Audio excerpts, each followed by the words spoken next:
G'day trendsetters. Before I kick off with today's video, first a word from the video sponsor, the Pros Wool Closet. A little known fact, the Pros Closet sells more than just bikes. In fact, if you trade your bike, you can use store credit to upgrade items such as wheels, drivetrains, helmets, shoes, kits, whatever. Do you have an old hardtail kicking around doing nothing? Well, you can use store credit to fund your dream build or some fresh kit. Alternatively, you can shop the Pros Closet website for hundreds of items that you might need. All of it ships free and fast using my coupon code on screen and in the description below. Now it's time to crack on with the video. G'day trendsetters, I'm John with Gravel Cyclist and I'm coming to you today with something completely different. Well, this is not a gravel bike, is it? In fact, it's one of my personal road bikes. This is a Scapin EOS7 featuring Columbus Ultrafoco steel tubing circa 2001, and I featured this bike recently on the Gravel Cyclist Instagram account, and a lot of people said, hey John mate, why don't you make a video of the bike and show us what it's all about. I acquired this bike from a gentleman in Italy. This is an Italian brand and it's been around for a very long time. Some of my audience will know the brand quite well, and I mentioned it's steel. This was from a period of time when the steel tubing back in the early 2000s was extremely thin and really lightweight. In fact, this bike with the current spec is around about bang on 17.1 or 2 pounds, so it's very light for a steel road bike. You might notice the fork. It is a wound up fork, and this was an OEM spec fork on this particular bike. There's engraving on the fork, there's branding on the fork for Scapin.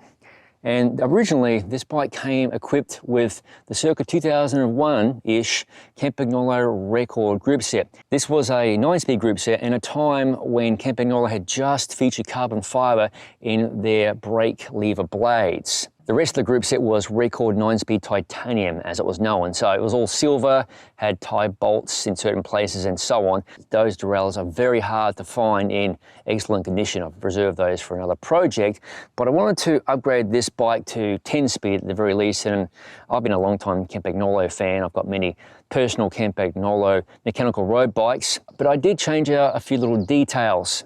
Starting with the shifters, these are Campagnolo Centaur, which is not the top tier of shifter, but it is almost like the current shape of shifter currently sold by Campagnolo in 2021. But this was 10-speed, so therefore it plays nicely with a lot of this group set. You can shift up and down multiple gears at once. Really nice stuff. A lot of Campagnolo owners will know what I'm talking about. The brakes are original, the beautiful Campagnolo record in the lovely silver finish.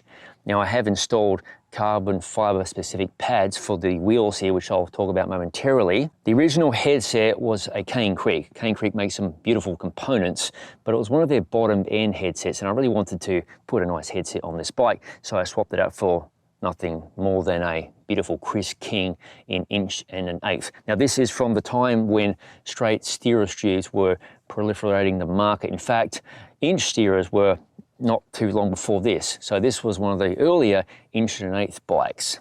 Well, hello there.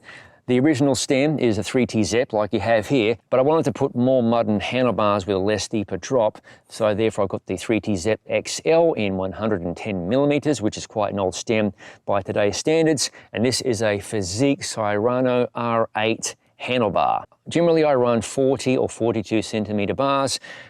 I like to ride 40 on the road. I went with 42s just because that was available at the time. The original crankset was the Campagnolo record 4-arm in aluminium, beautiful crankset.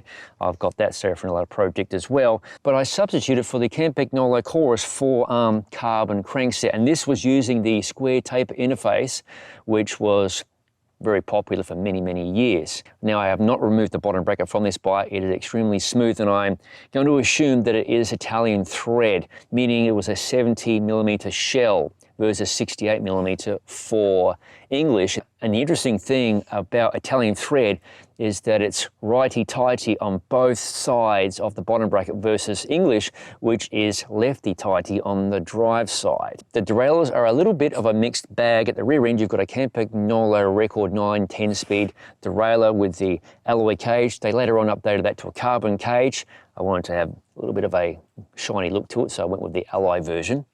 And on the front, I've got a Campagnolo chorus clamp on front derailleur, and it's 32 millimeters, the size of the seat tube. Then the seat post is carbon fiber. The original Scapin model was a little bit flaky with its attachment method and quite difficult to deal with, so I swapped it out for another Italian brand, rather obscure brand, Olympia. 1-bolt adjustment, really nice. The bottle cages are none other than Chris King titanium, my personal favorite bottle cage for metal bottle cages. They're expensive, but they're so nice. They're light and they just simply hold bottles. People can say, hey, to spend 10 bucks on a cage, of course you can do that, but I like to have nice cages on my bikes. And the wheel set, which is by a company out of China, Far Sports. Now, Far Sports, F-A-R Sports, and their website is wheelsfar.com, have been around a long time, and they've been producing wheels since about 2008, a lot of the times for many other manufacturers who rebadged their wheels. These are rim brake, obviously, and in this day and age, 2021, later in the year, rim brake carbon wheels are very difficult to find, not only because disc brakes are taking over road bikes, but the supply and demand issue, well, it's pretty hard to find them. But Far Sports built me a custom wheel set. So on the front end, you've got 20 Scapin CX ray spokes, in the rear 24 Scapin CX ray spokes, and I chose to go with the beautiful DT Swiss hubs with the latest drive mechanism, and the flexibility of this hub set I love. You can swap cassette bodies relatively easy. There is a Campagnolo cassette body on this one, but I could swap it out for SRAM, XDR, Shimano, etc. And the cassette is a Campagnolo record 12 to 25. This crankset began life with 5339 chainrings, but I decided to substitute the big ring for a Specialties TA in 50 tooth. I really like riding a 50 tooth chainring on the road, and especially with a 39. Now, I live in North Florida, and you might think, ha ha ha, there's no hills. Well, I invite you to come here someday. There are some nice hills around here, lovely rolling hills, and I like to ride the smaller chainring on occasion on those hills versus stomping some big gears. I prefer a higher cadence generally. I'm going to review these wheels long term, and thus far I've got a couple of rides on the bike. It rides like a dream, I might add, and they are tubeless, ready to roll. I expect these wheels will stand true. In fact, Wheels Far came highly recommended by a couple of friends who live locally in town, and they know their stuff. The tires are the new-to-market American Classic Timekeeper in 700C by 25mm. I'm going to review these and also the 700C by 28mm versions, because there's a lot of us who still ride road bikes, rim brake road bikes, or tubeless tires on our road bikes. So there you have it. This is one of my personal bikes, and once in a while I'll show you another one of my personal bikes, whether it be road, gravel, cyclocross, etc. Thank you for watching. If you haven't already, please consider subscribing to the Gravel Cyclist YouTube channel for interesting content such as this, ride experience videos, product reviews, no bullshit gravel bike reviews, hanging out with this dog, and other madness, as all of it is released to the channel. I'll see you, I have to do the sunglass thing again, in the next video.